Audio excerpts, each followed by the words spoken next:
Welcome to the Rescue Rundown. Dave Morris here. Our friends from the Central Oklahoma Humane Society join us as they do every Wednesday. Melinda Pribble, great to see you. Yes, great to see you too.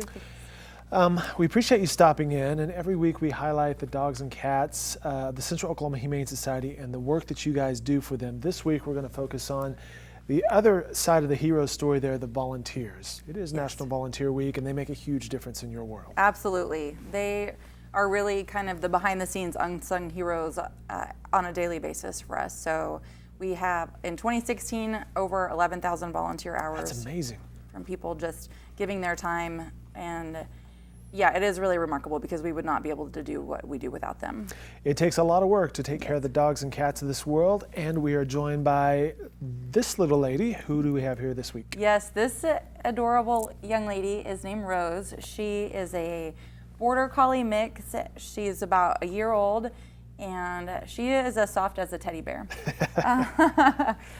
Just like all collies, they can be energetic. She's got her eyes going, watching everything that's going on right now. But her foster said that the people who come in and out of yes, the building. Her foster says that she can be pretty calm though. Okay. Whenever I picked her up this morning, there was another large dog that she was trying to play with, probably twice her size. But I think she would be great with anybody that had another large dog. But she's gentle enough that she could also be kind of a sidekick for any smaller pet. She seems really good with kids. Okay. Yeah. All good to know. She's available for adoption? Yes. Yes, she is available for our adoption at 7500 Northwestern, and she is totally ready to go. She is microchipped, up to date on all her vaccine, has been spayed, and is just looking for her perfect family. Just looking for some new friends, a new family. And tastefully attired with the scarf here. She's very festive. Now, Total girl. Did you say this was a similar foster from last week's friend? Yes. Yes, she has the one who came in with the tutu? Yes. She must have a wardrobe available for all of her fosters, which is nice because sometimes it just takes a little bit. It's like watching yourself in the monitor now. Could be a stare-off. You see yourself? You like the Mexican guitars. It's the stand-up. She is really sweet. She, I think that she'll make a great addition to somebody's family. So. Well, we started to talk about the volunteers, and Paige and Greg back in the control room are rolling some footage of the volunteers that we have there. They really are the backbone of what you guys do. Yes, for nonprofit, our staff is really lean, and we do what we can and with what we have, but without the volunteers really doing things like you can see here, even things just washing puppies before they go to an adoption event. What a wonderful job is that, aren't they? That's no small thing though, right? Oh my gosh, no, because another thing that you can see here, even just taking dogs out on walks really helps them to get that energy out. And I'm not sure who it's helping more here.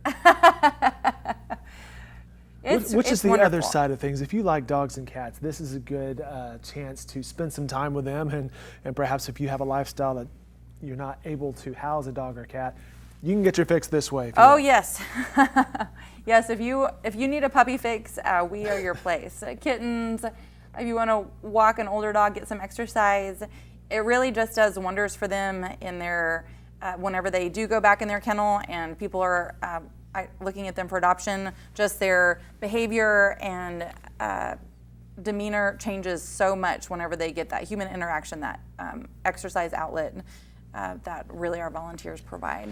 You mentioned in 2016 the volunteers gave nearly 11,000 hours of time. That's amazing. The various roles, and we'll get to fostering here in just a second, but the various roles you mentioned here: adoption center, the volunteer, the transport. We love puns in animal welfare. Transport, load up, adoption, outreach, sidekicks. There's various ways people can help out. Yes, and one of the more interesting ones that I wasn't aware of is that transport load up. So on Friday evening, we do.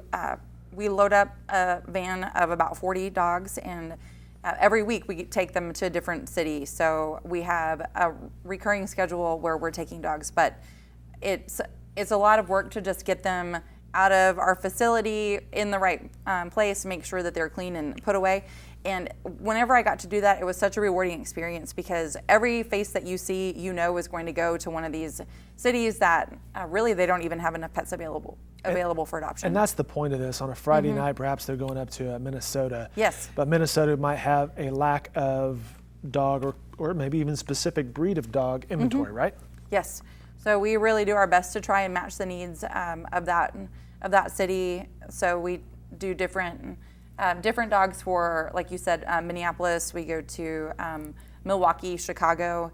So just being a part of, even if an opportunity to volunteer is to actually go drive those dogs on that trip. Wow. So you can do that. I did do the drive to Minneapolis, and it was really amazing.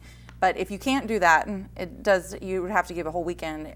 But just being there on Friday is such a huge help, and it's a wonderful feeling that I just can't explain. That whenever you get to have that experience with them, to know that all those dogs are going to get home, it also frees up kennels for us. That then we can then pull in more pets from the Oklahoma City Animal Shelter. Chatting with Melinda Pribble from the Central Oklahoma Humane Society. It's National Volunteer Week, and we're outlining the various ways that perhaps you can volunteer or how volunteers are helping out the Central Oklahoma Humane Society. You can go to their website at okhumane.org. They have a link there. We've been talking about the volunteers. We mentioned Rose here, who is available for adoption. She's currently going through the foster program. Outline how people can help out as being a foster. Sure, absolutely. So our fosters are really one of the most amazing group of volunteers that we have. It's not where you normally get a dog that is in your home for very long. So whenever we get pets in, a normal time would be on an average 2 to 3 weeks at the most that somebody would have a dog just in a regular situation, and an even shorter time for cats. It just helps them. Oftentimes she's getting comfortable. Turn my back to the camera. It really just helps get them acclimated to that family environment. They have come from all different walks of life by the time that they arrive with us, and just that time that helps them just begin to feel like that they're a part of a family helps them tremendously whenever they're available for adoption.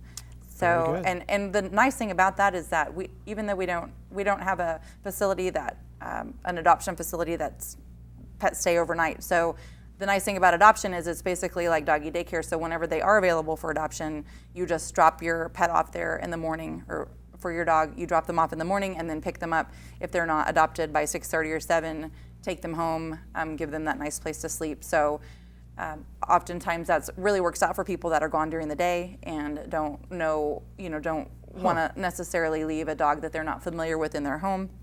So we really just try and work with, we have wonderful foster coordinators that try and understand what the needs and the kind of constraints that a volunteer might have, and then work with them to find pets that are a really good fit for them. You guys have really thought it through. I hadn't thought about that. I guess I just assumed, hey, if I'm fostering Rose, she's with me 24/7. But that could actually be even more convenient. You're basically, hey, you got a place to stay tonight, and then drop her off for potential adoption during the day. Yes. That's cool. Yeah, so sometimes our dogs are already available for adoption and just need that ride to the adoption center. So. All right, very good. Once again, you can participate as a volunteer or any other ways. The okhumane.org is the website, okhumane.org, to help out and volunteer. Melinda, always appreciate seeing you. Thank you. You as well. And thanks for bringing in our friend. She's exhausted at this point. She's like, I have No. I have friends to meet and perhaps a big couch to sit on. More Rescue Rundown can be found at newsok.com and okhumane.org.